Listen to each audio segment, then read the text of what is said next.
there is some good information there, but you've heard my criticisms about it.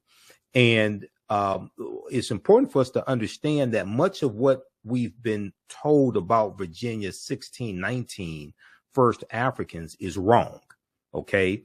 Much of what we've been told about Virginia's 1619 first Africans is wrong. There's a good article from VirginiaMercury.com from August 11th, 2019 that deals with this. And in 1619, codified slave laws didn't exist in any of the 13 colonies. And a lot of people are so shocked when they hear this. The whole way that slavery evolved in this country and even the way race evolved in this country is different than the way we actually think it evolved. Okay. I mean, that gets also in the Bacon's Rebellion, 1675, 1676, in the colony of Virginia, what happens after Bacon's Rebellion and the introduction of the term white in the colony of Virginia around 1681 to break up the alliance between enslaved Africans, free African Americans, poor whites, white indentured servants, things of this nature. That all comes to a head in Bacon's Rebellion, where you have this rebellion of about 500 people of different races, different statuses, some enslaved Africans, some white indentured servants, etc. And they burned down the town of Jamestown, Virginia in 1676 because they were all being exploited on the tobacco plantations in Virginia. And they realized that they had a common enemy. They were being exploited by the ruling elite. Okay, this is Bacon's Rebellion. Then you go to 1705 and the Virginia Slave Codes of 1705, which is going to become a model, and other colonies are going to adopt these slave codes. And the Virginia Slave Codes of 1705 make a distinction between Negroes and Moors. So you get into this, you start dealing with a deep understanding of history, and you start seeing how all this evolves, and nationalities and status, and start seeing how all of this evolves. Okay. So the way this history actually happens is much different than the way we think it happens. So the way we talk, I like this type of information, like on the broadcast. Okay, continue here. And we have the link here in the thread of the broadcast where you can register for this 12-week online course. It's on sale, $80, regularly $130. Ancient Kemet, the Moors, and the Ma'afa, understanding the transatlantic slave trade, what they teach you in school. All right, now, Africans were in South Carolina in 1526, 93 years before Virginia. Okay, now this is not talked about a lot. We focus on 1619, and I have to tell people, they say we first came to these shores 1619. No, we were here thousands of years before that. But even if you just look during the transatlantic slave trade, the Spanish were taking Africans into the territory we call South Carolina in 1526. Okay, now this is something we deal with all this in the class because we go through and look at this history chronologically. So these are all slides from the course that I teach, that I put together. I'm a historian, been studying history 32 years. I put together this curriculum as well as the second class that I teach, which is from the Civil War to the Civil Rights Movement and Black Power, 1800 to 1968, which goes through and goes deep into looking at that 168-year period of history and analyzing what happened to us also after slavery ended. Okay, now before 1619, there was 1526, the mystery of the first enslaved Africans in what became the United States. There's a good article from Washington Post, September 7th, 2019, September 7th, 2019, that deals with this history. 1526 is not talked about a lot. Okay. And you had those Africans, there's going to be an uprising. They're going to overthrow their oppressors and they're going to run away. And it's believed they went to live with Native Americans. So it was the Spanish tried to set up this settlement, but it was a failed settlement.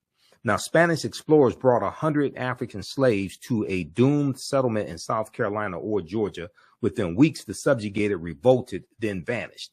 Maybe that's why they don't want us to know about 1526, because those Africans overthrew their oppressors. So maybe that's why that's not talked about a lot. But that's 93 years before Jamestown, Virginia. And then in 1513, Juan Ponce de Leon, the Spanish conquistador, comes into Florida, and he has an African with him named Juan Garrido. Juan Garrido was born in West Africa around 1480. And Juan Garrido is probably the first African we know of by name, in this land that we call the United States of America, or what Native Americans call Turtle Island. And Dr. David Imhotep talks about Turtle Island in the book, The First Americans Were Africans, Documented Evidence. Wow, and we should say, and we have a picture of the book too, and it's The First Americans Were Africans, and we were talking about Dr. Ivan Van Sertima, because I remember back in the 1980s, my dad took me to hear him. He came here to Cincinnati, and his book was They Came Before Columbus, and he talked about how Africans were here. He had a lot of, great research information, and so it was just kind of eye-opening, but we haven't heard a lot about that recently. So tell us how you got involved here. Well, I'm showing that Africans not only came before Columbus, they came before the Indians. So you're going even farther back. I'm going farther back, at least 56,000 years old. Okay, now we've got a graphic up here about 130,000 years ago. Yeah, well, they sailed over here. And when I lecture, people say, well, wait a minute, humans weren't sailing, let alone they weren't boating 130,000 years ago. And I beg to differ. Last year, New York Times quoted the BBC, and they wrote an article on how in Crete they have found a stone industry of stone tools dating back to at least 130,000 years. And Crete has been an island in the middle of the Mediterranean for 5 million years. So they had to sail, and it was a continuous civilization, which means they were going back and forth. They knew how to navigate. So if they got to Crete 130,000 years ago, it's easy 70,000 years later that they could make it to the Americas at 56,000 years ago. Right. That's really, now how did you even get back to this research? I mean, this is just, did you start by reading They Came Before Columbus, and then you expanded on that research? Yes. You see, that was 36 years ago, Dr. Van Sertima's book came out, and this information is piled on for 36 years. So many different things, so many cutting-edge articles and things have been found since then. Yeah, and what's the reaction you get when you talk about how Africans came here even before Native Americans? People are amazed. They're shocked. They're shocked. First come shocks, and then they're smiling, and some frown, of course. And then, and what about the school systems? Because, have we gotten this information to the educational system? Not yet. The book has only been out for a month and a half. And what kind of feedback are you getting, though, when you go around and talk about this? I mean, I'm assuming you're doing lectures around the country. Yeah, well, I always bring my peer-reviewed articus. Okay. Because my thesis, which is the same as my title, The First Americans Were Africans, is backed up by 7, soon to be 8, peer-reviewed journal articles, which is the height of academia. Wow.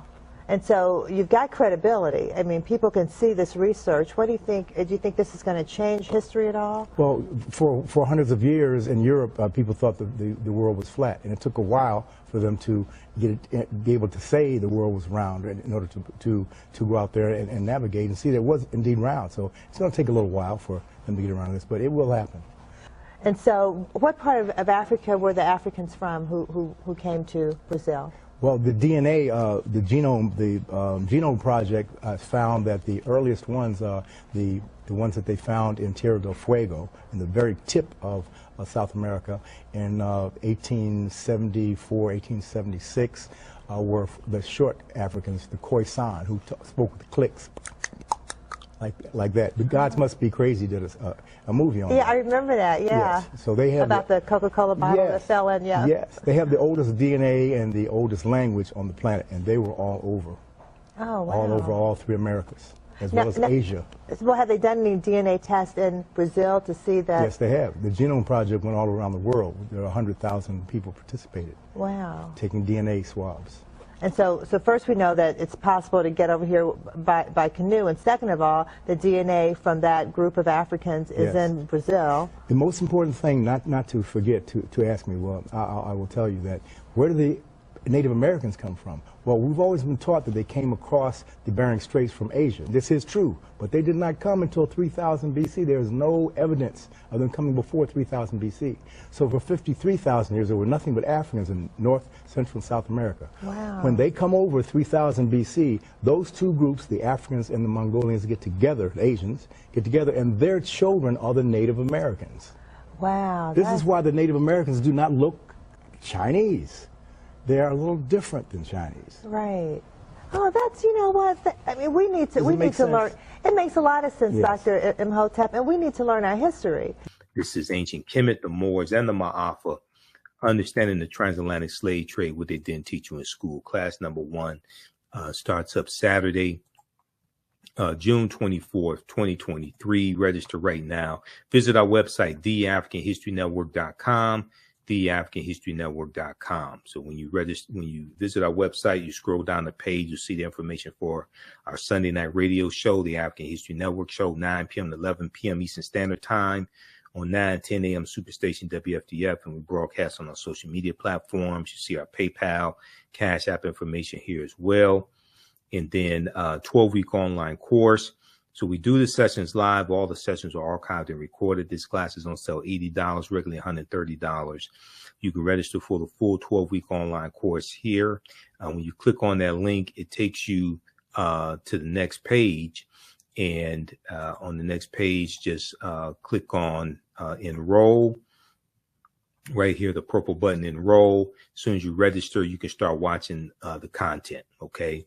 And we do the sessions live. All the sessions are archived and recorded. You can go back and watch this anytime. A year from now, 2 years from now, you can go back and watch the entire class. You don't have to be in class live or don't take attendance, anything like that. We have a live text chat also. In class, you can see me. I can't see you. We have a live text chat, so you can ask questions in class as well. Okay. And we have a bundle pack where you get this class and the second class that I teach, Black resistance movements from the Haitian Revolution, U.S. Civil War, Civil Rights Movement, and Black Power Movement, 1800 to 1968. I teach that class on Sundays, 2 p.m. to 4 p.m. Eastern Standard Time. And that class, we deal with so much history. We deal with that crucial period of time leading up to the Civil War, and after slavery ends, in the Reconstruction era, Jim Crow era, Great Migration, World War I, World War II, Civil Rights Movement, Black Power Movement, to understand what happened to us after slavery ended, what were the laws and policies put in place to put us where we are, to bring us to where we are today, to understand where we need to go from here. So your understanding of politics, and politics is the legal distribution of scarce wealth, power, and resources, and the writing of laws, statutes, ordinances, amendments, and treaties, their adoption, interpretation, and enforcement. Your understanding of politics is directly related to your understanding of history. So the more you understand history, the better you understand politics, the better we understand how all these policies impact us and how to engage in politics. And this is why you hear me say we have to stop telling African Americans to exercise your right to vote. You don't vote for exercise. If you want to exercise, you go to the gym and work out. You vote for power. Politics is the legal distribution of scarce wealth, power, and resources, and the writing of laws, statutes, ordinances, amendments, and treaties, their adoption, interpretation, and enforcement. So we have to understand history, economics, law, and politics to be able to put together agendas, to be able to organize and force our agenda and get policies put in place that are beneficial to African Americans, and what's good for African Americans are good for America in general. All right. So visit our website, theafricanhistorynetwork.com.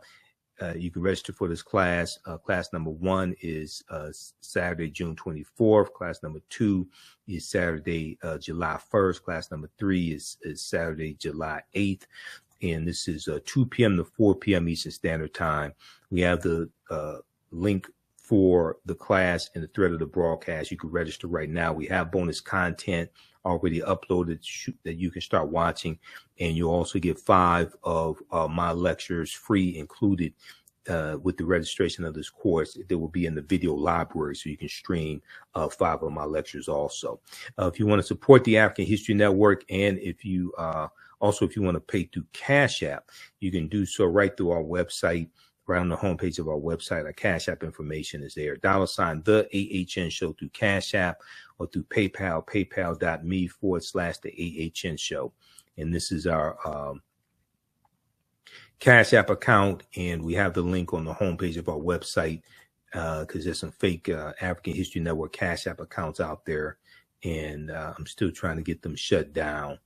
So when you scroll down our website, we have our Cash App information. Click right here and it takes you to our Cash App link. It's $ the AHN show, SHOW. And when you go to it, it will say Michael also.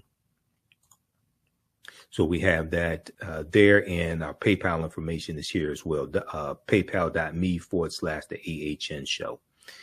All right. So we'll hope to see you in class this Saturday. Remember, right knowledge corrects wrong behavior. It's not over till we win. Wakanda forever. And we'll talk to you next time. Peace.